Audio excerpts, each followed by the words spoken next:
Hi everyone, welcome to episode number 41 of the Bill Podcast, and today we'll be going through Vim, which is a very powerful text editor.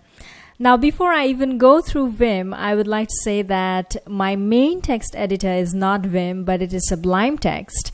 And secondly, Vim has a very high learning curve and it might take years or months to actually get productive with Vim, knowing all the keystrokes. So before I go through a bit more on why Vim, let's firstly review some of the pages or web links that are important with regards to Vim.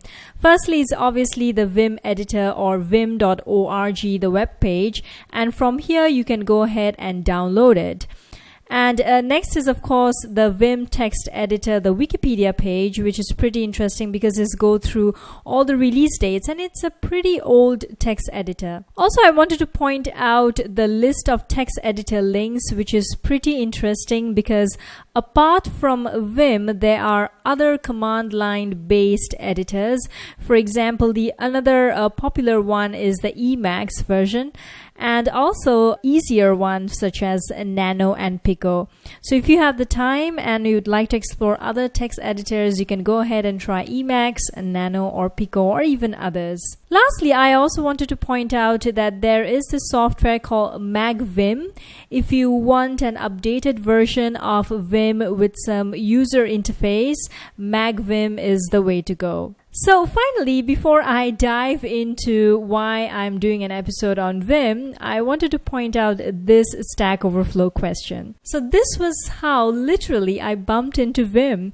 I had to do a commit message, and in the command line, the interface opened up in the Vim text editor.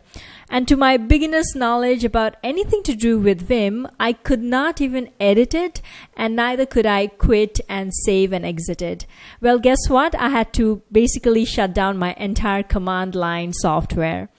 So today's episode is geared towards beginners like me, so that we can get through the basic keystrokes of Vim, so that we can save, edit, and quit. Just in case when we go to another external server, by default, the interface opens up in Vim for us to edit. Also, I felt that since I have Sublime Text as my text editor, going through some of the fundamental theories behind Vim, such as using a lot of keystrokes and shortcuts to be more productive, can help me become a better programmer no matter what text editor I'm using. And maybe I can bring on some of the concepts over to my current text editor.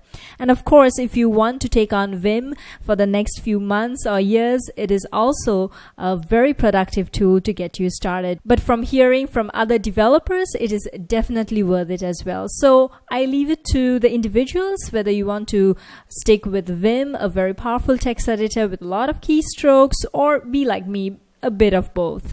Alright, so in working with Vim, I will be kind of coding out this file. So let's look at the source code. It is really easy. It is a plain text or rather HTML file with a bit of tables, but I decided to do a summary of design patterns. As usual in a Build podcast, whenever we do any little project, I would like to base it upon something that we can learn, and this is software design patterns that was created by a gang of four. I believe 4 engineers from IBM. It is definitely a book worth reading and definitely a Build podcast episode by itself. Alright, so let's get started with Vim. So right now I am in my command line, which is completely empty as of now. Now if you're using a Unix-based system, such as a Mac operating system, Vim will already come installed in it. So the very first command that I will key in is vim. And let's see what happens. And there you go. It will open up in the Vim text editor and it will tell me that it is Vim version 7.3.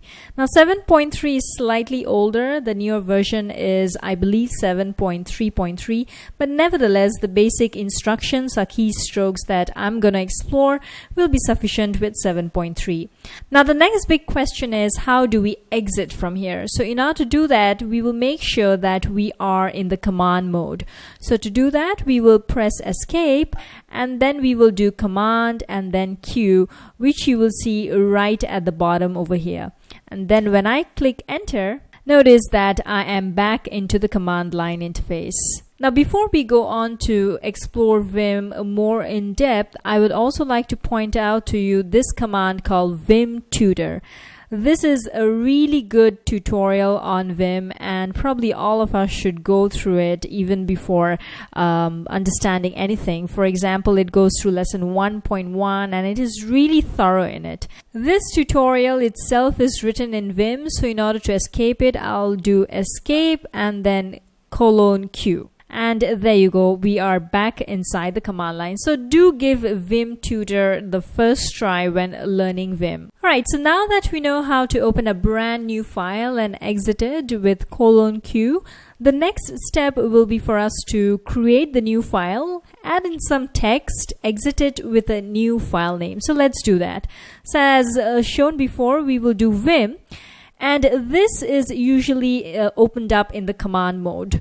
And if we want to press some words into the file, we have to do I. And once you do I, you will notice that bottom here, insert text will be denoted, which means to say that we are now in the insert mode and whatever we type in will be added to the file. So let's just say hello world in Vim. Great, so that looks good.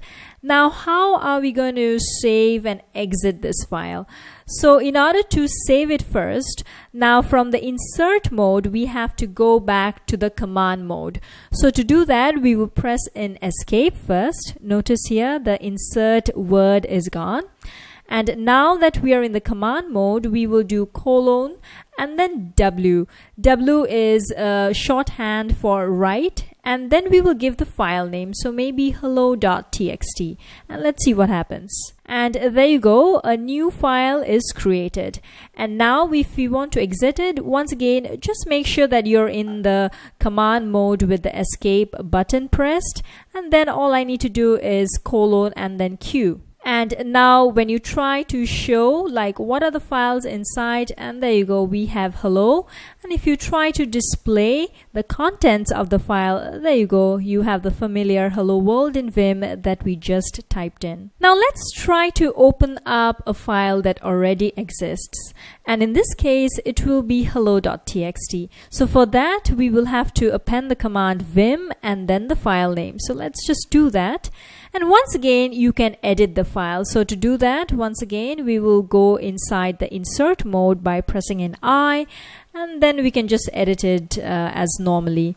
And then I can maybe do some few exclamation mark. Now, what if I do not want to save this file? How do I quit without saving?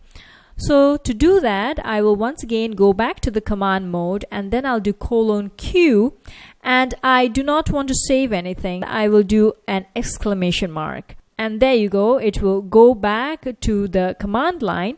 And now when we try to get the contents of the file, notice that the exclamation marks are not there. Now I'm going to do the same thing this time.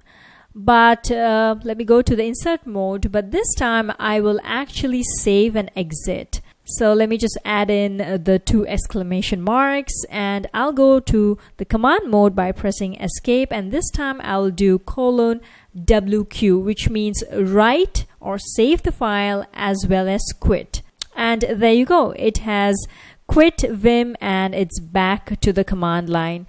And of course, now when I try to get the contents of the file, notice that the exclamation marks are there. Alright, so now that we have learned how to create a new file, save, edit, exit, let's get on to something a little bit more complicated, which is to navigate a file. I will go and create a new file which will be index.html consisting of the design patterns summary table. And here I will paste in the HTML. So to do that, I'll go inside the insert mode and then command V. So let me once again save and exit. So to do that, I'll do : oops, this is in the insert mode, so I need to escape to go back to command mode, WQ, which means to say write or save it and then exit it. And yep, that seems to be it.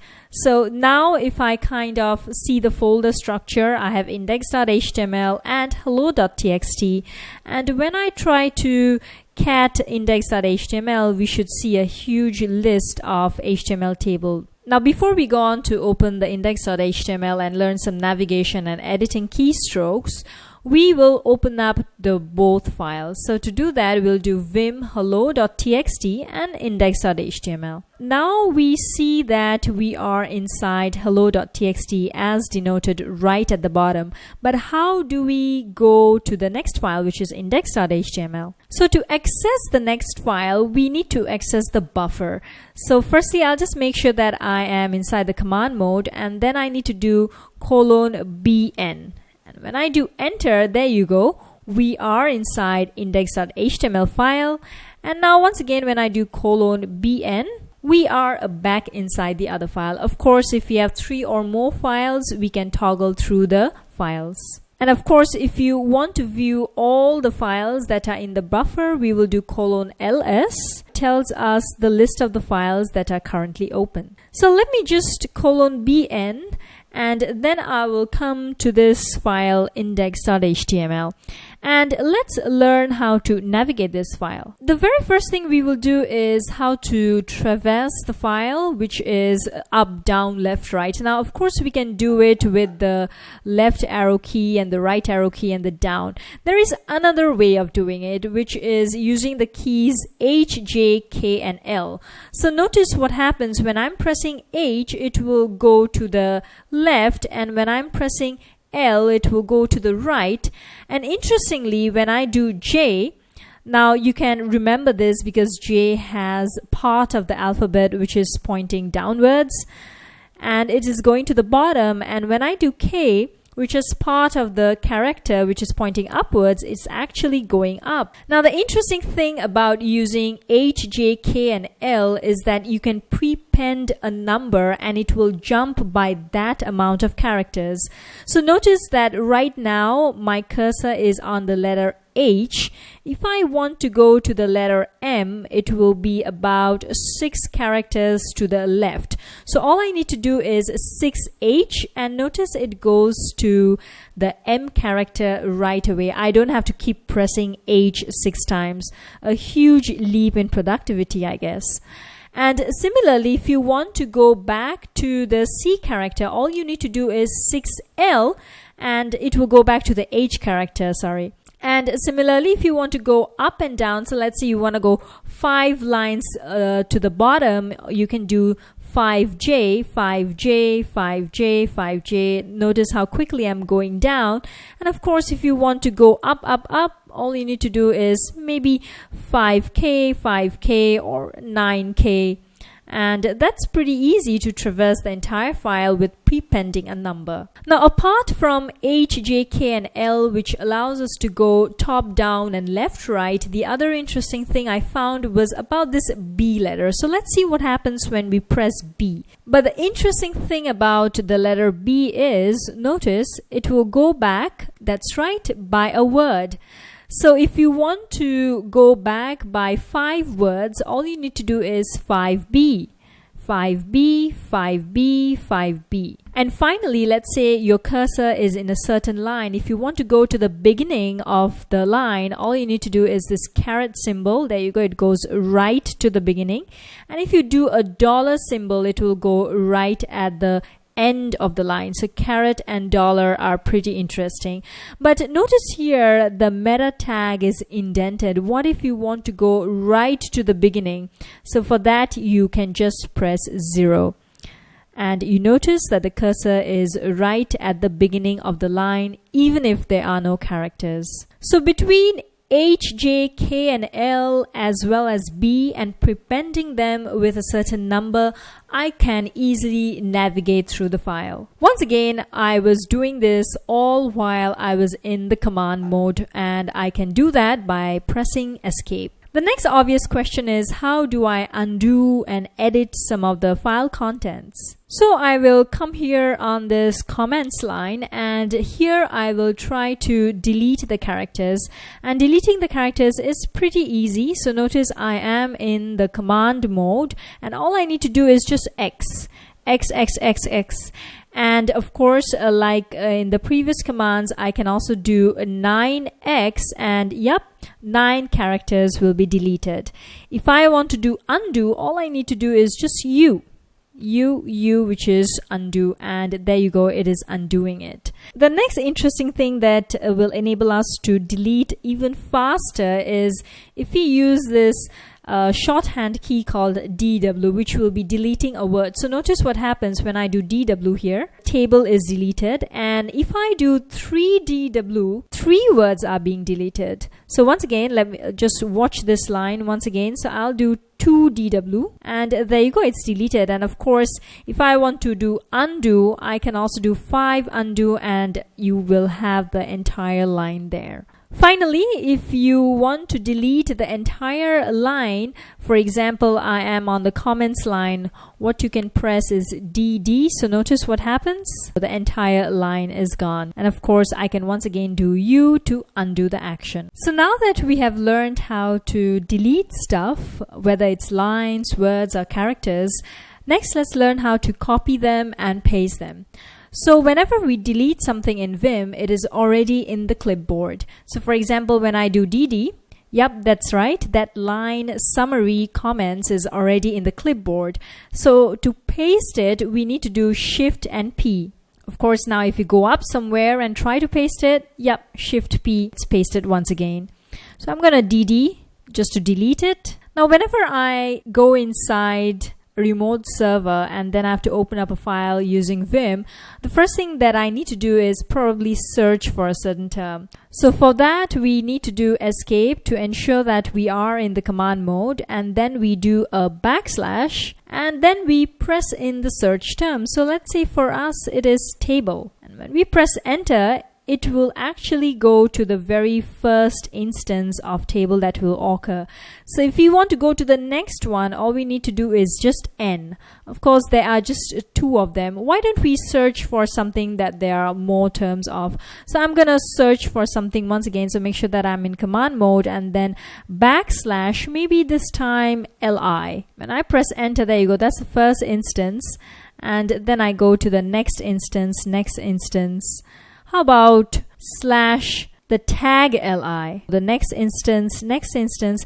What if I want to go back? So for that, it will be Shift N. I am going back now. So that's a very easy way of searching for something and then kind of going through all of the search terms. Now the next thing I found useful is how to access the command line from the Vim interface. And then all I need to do is colon and then exclamation mark and then the command. So for this, let's just try a very easy one, which is ls. It will give us the replies, which is of course hello and the index file. Now the other interesting thing is, what if we want to copy the output from the command? I'll do colon and then R and then exclamation and then the command. So notice what happens. It will immediately paste the date that we queried. So that was a little bit about editing and saving and even some navigation around the file contents. Next, I would like to show how to do some layouts in terms of windows and tabs inside Vim. So if you want to split and have panes vertically, we can do colon and then VS and then the path to the file name. So for us, let's just do hello.txt. And of course, if you do a tab, it will be auto-completed for us. Here is the hello.txt and here is the familiar index.html. And if we want to toggle between the 2 files, all we need to do is Control W. So notice that I am going inside and now the index.html right here. And of course, if I do Control W twice, it will bring me back to hello.txt. Now let's say you want to split it horizontally. All we need to do is colon split this time and then the file name. So sometimes if you're slightly editing 2 or more files, these panes come in really handy. And of course, if you want to quit the file, the familiar colon Q comes in handy, colon Q, back to the first file. Finally, let me just show you how to do a tab instead of a pane. TABE for tab, and then the path to the file name, which is hello.txt for us. So once again, a new tab has been created. So to toggle through the tabs, all we need to do is GT. I am toggling through the tabs.